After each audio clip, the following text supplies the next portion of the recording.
Hello and welcome to Raju Notes channel, your pit stop for weekly current affairs updates. The updates tailor-made for students taking all kinds of competitive exams like UPSC, civils, defense and placement interviews. Please subscribe to the channel and stay updated every Sunday.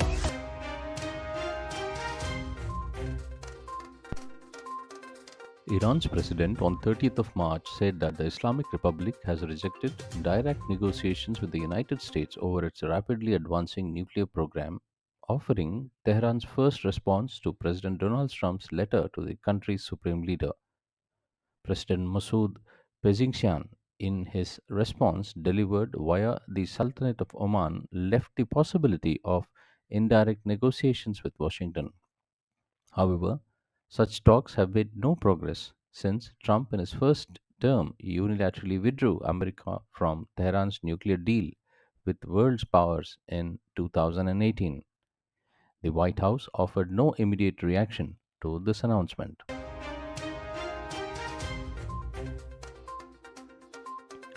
The United Nations World Food Programme said it has halted its plans to halve rations for million plus Rohingya refugees in Bangladesh after a successful appeal for more foreign aid.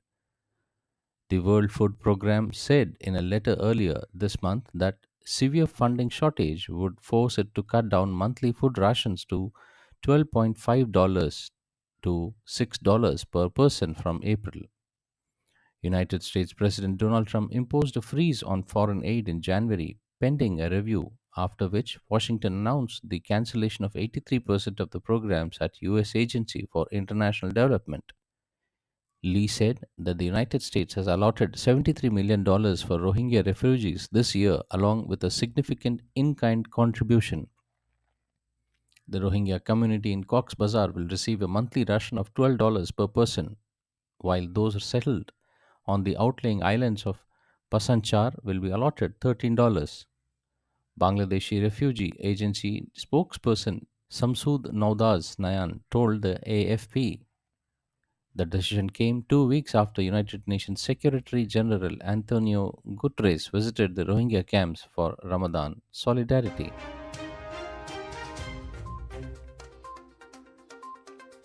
The Philippines, Japan, and the United States conducted a multilateral maritime cooperative activity within the Philippines' exclusive economic zone last week. The move comes amid looming threats and the growing assertiveness of China in the region. The United States Navy said in an official statement the US, along with its allies and partners, uphold the right to freedom of navigation. The armed forces of the Philippines also said that the multilateral MCA continuously highlights the vital importance in coordination, tactics, and shared maritime awareness.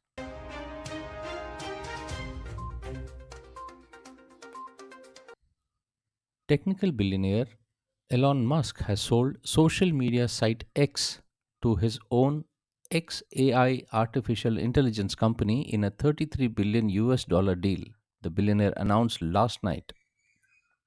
Musk said in a social media post that the move will unlock immense potential by blending XAI, advanced AI capabilities, and expertise with the X massive reach.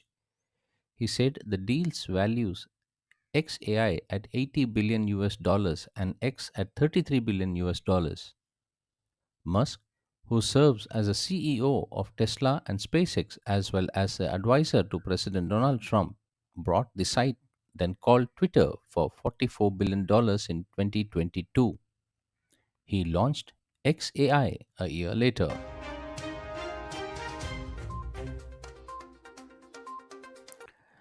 United Arab Emirates has pardoned 500 Indian prisoners ahead of the Ramadan, reflecting the strong bilateral ties between India and the Gulf nation. The Narendra Modi government's proactive and sustained diplomatic efforts have facilitated the release and pardon of thousands of Indian nationals across various countries over the past decade. Since 2014, Prime Minister Modi's leadership has prioritized the welfare of Indian citizens abroad. It has ensured the safe return of nearly 10,000 Indians imprisoned abroad through diplomatic negotiations and high level interventions. Last year, UAE pardoned 944 Indian prisoners ahead of Eid al Fitr and UAE National Day.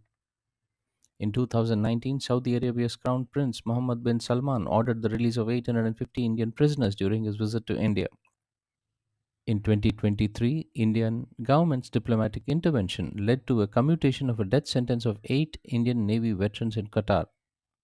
A total of 77 Indian nationals were released by Iran last year.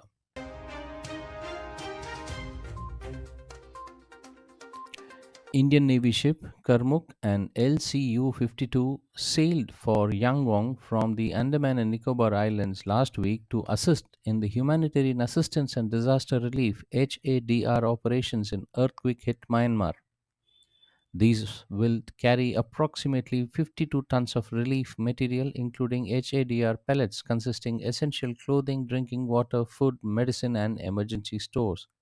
INS Satpura and Savitri sailed for Yangon last week from the Eastern Naval Command as part of India's Navy's immediate response towards HADR. The Defense Ministry said in a statement that the Indian Navy remains committed to India's resolve to remain the first responders in the region.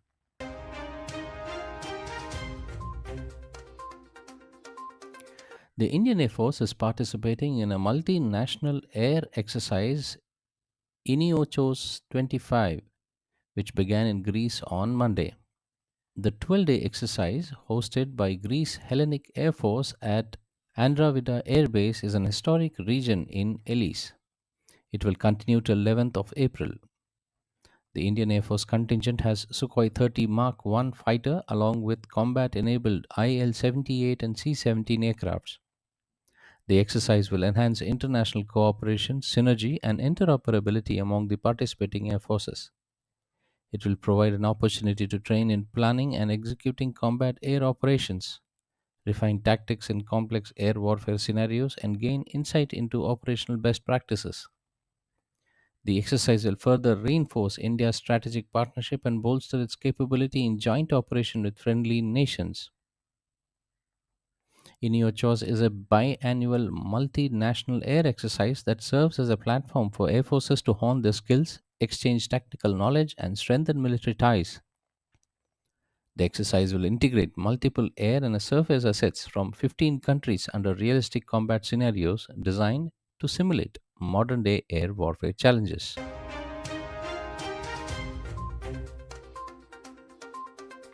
In Chhattisgarh, 17 Maoists, including 11 female Maoists, were killed in an encounter with security forces in Sukma district of Bastar division this week. Four security personnel were injured in this encounter. One of the Naxalites killed in the encounter today has been identified as Jagdish alias Budra. A reward of 25 lakh was declared on him. A joint team of CRPF DRG was on an anti-Naxal operation in the Kerala Pal in Bastar division after receiving intelligence input about the presence of the Maoist in the area. Apart from this, large quantity of ammunition, arms including AK-47 self-loading rifles, rocket launchers, 303 rifles, barrel grenade launchers have been also recovered from the spot. Deputy Chief Minister and the Home Minister of Chhattisgarh Vijay Sharma has said 133 Maoists have been killed in various encounters in the last 85 days. Home Minister Amit Shah highlighted that the government under the leadership of Prime Minister Narendra Modi is resolved to eradicate Naxalism before 31st of March 2026. Appealing to those bearing arms, Mr. Shah said that the weapons and violence cannot bring change, only peace and development can.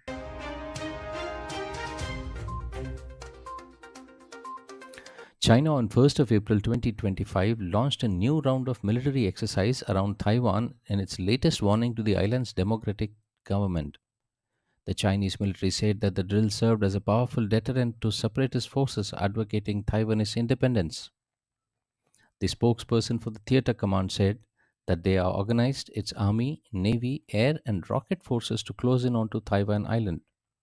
China, which claims Taiwan as part of its mainland, has conducted similar military exercises in the recent past. But this is the first major military exercise around Taiwan since US President Donald Trump assumed power for the second tenure. Taiwan's presidential office strongly condemned China's action, while its defense ministry announced it had deployed military vessels and aircraft to monitor the drills. China, which considers Taiwan as a self ruled democracy, part of its territory, has pledged to take control of the island by force if necessary. Shirley Bochwe assumed the office of the 7th Secretary General of the Commonwealth this week.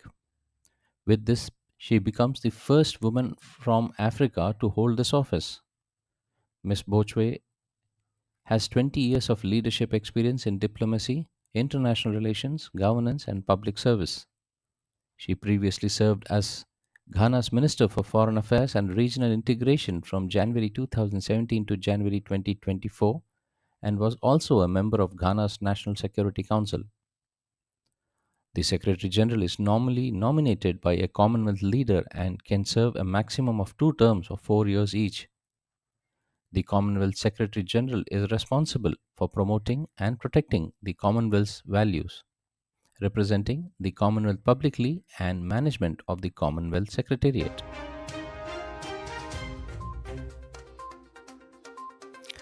India proudly commemorates 52 years of the Project Tiger on 1st of April 2025, a pioneering initiative that transformed the landscape of the wildlife conservation.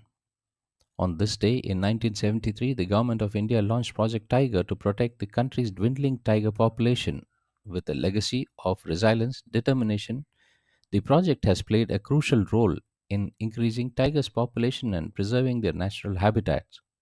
Over 5 decades, the initiative has grown into one of the world's most successful wildlife conservation programs. From just 1,411 tigers in 2006, India's wild tiger population surged to 3,682 in 2022, making it home to nearly 75% of the world's tigers. The country now has 57 tiger reserves covering approximately 83,000 square kilometers of forest land.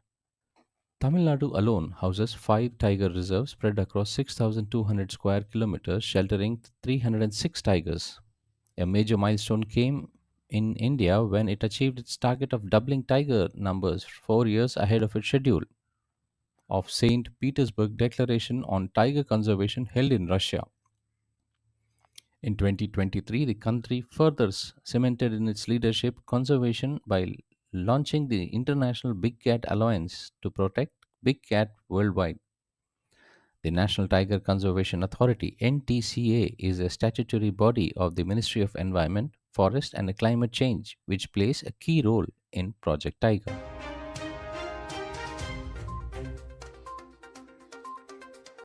The fourth edition of Exercise Tiger Trump, a bilateral tri series India US Humanitarian Assistance and Disaster Relief HADR exercise, began at Vishakhapatnam on 1st of April 2025.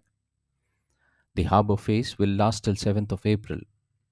The exercise will last till the 13th of this month, with a closing ceremony on board the US ship Comstock. On completion of the harbour phase, the ships with troops embark would sail for a sea phase and undertake maritime, amphibious, and a HADR operations off Kakinada. The exercise is aimed at developing interoperability for conducting HADR operations and for the formulation of standard operating procedures to establish a Combined Coordination Center (CCC) that would enable rapid and a smooth coordination between India and the US Joint Task Force during the crisis or contingencies.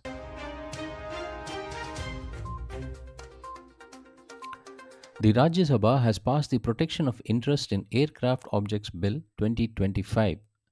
The bill seeks to give legal effect to the Convention on International Interests in Mobile Equipment. The bill also empowers the central government to make rules to implement the provisions of the Convention and Protocol. The legislation designates the Director General of Civil Aviation as the registry authority for the purpose of convention. The registry authority is responsible for the registration and deregistration of the aircraft. Replying to the discussion on the bill, Civil Aviation Minister Ram Mohan Naidu said that India is the third largest domestic civil aviation market in the world. He said that in the last 10 years, tremendous progress has been witnessed in the aviation sector. Minister said the number of aircrafts and the airports have increased in the country. He said that in 2014, the number of aircraft in the country was around 359, which has increased to 840.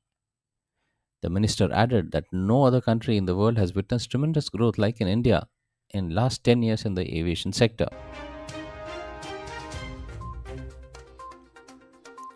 The third India-Japan space dialogue was held in Tokyo last week.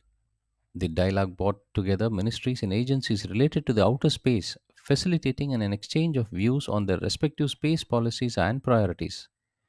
During the dialogue, discussions were held on national space programs, bilateral space cooperation, space situational awareness, space security, quad space cooperation, industry level cooperation, and commercial collaboration. The Indian delegation was co led by Joint Secretary of Disarmament and International Security Affairs Division Manpui Sayavi and the Scientific Secretary of Indian Space Research Organization ISRO Mr. Ganesh Pillai. The Japanese delegation was co-led by the Assistant Minister, Ambassador in charge of Space Policy Saita Yukoi and the Director General of the National Space Policy Secretariat Kazeki Zun. The dialogue was preceded by an industry cooperation event organized by InSpace and Japan's Cabinet Office. It witnessed participation of representatives of Japan and Indian companies and Indian associations. India and Chile on 1st of April exchanged agreements for cooperation in disaster management and cultural exchange. Both sides also exchanged letters of intent on Antarctica cooperation. Prime Minister Narendra Modi held talks with the President of the Chile, Gabriel Boric Font, in New Delhi, covering the full spectrum of India Chile relations. The Prime Minister said both sides have instructed their teams to begin discussions on a mutually beneficial comprehensive economic partnership agreement. The Prime Minister also pointed out that the partnership in crucial minerals will be strengthened and efforts will be made to establish a resilient supply and value chains. Mr. Boric said both sides are working together to bring the potent audiovisual industry of India to his country through Shoot in Chile program. Mr. Boric said that Chile considers Antarctica as one of the most important issues. He said that Chile serves as a gateway to Antarctica and invited Prime Minister Modi to visit Antarctica. This is President Boric's first visit to India as a president. President Boric will also visit Agra, Mumbai, Bangalore before returning to Chile on 5th of April.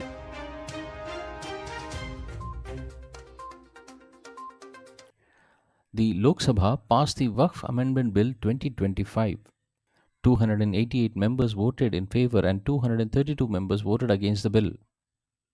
The House also gave approval to the Musalman Waqf Repeal Bill 2024, which repeals Musalman Waqf Act of 1923. Earlier, the Lok Sabha held discussions on the Waqf Amendment Bill 2025 as reported by the Joint Parliamentary Committee. Union Minority Affairs Minister Kiran Rijiju moved the bill in Lok Sabha this afternoon. Moving the bill, the minister said that the bill has nothing to do with the religious practices of Muslims and it only deals with the properties related to the Waqf board. He added that the Joint Parliamentary Committee as well as the government has a wider consultation with the stakeholders while framing the legislation. Responding to the decisions, Union Home Minister Amit Shah said no non Muslims will come into the Waqf. He said there are no such provisions to include any non Muslims among those who manage the religious institutions.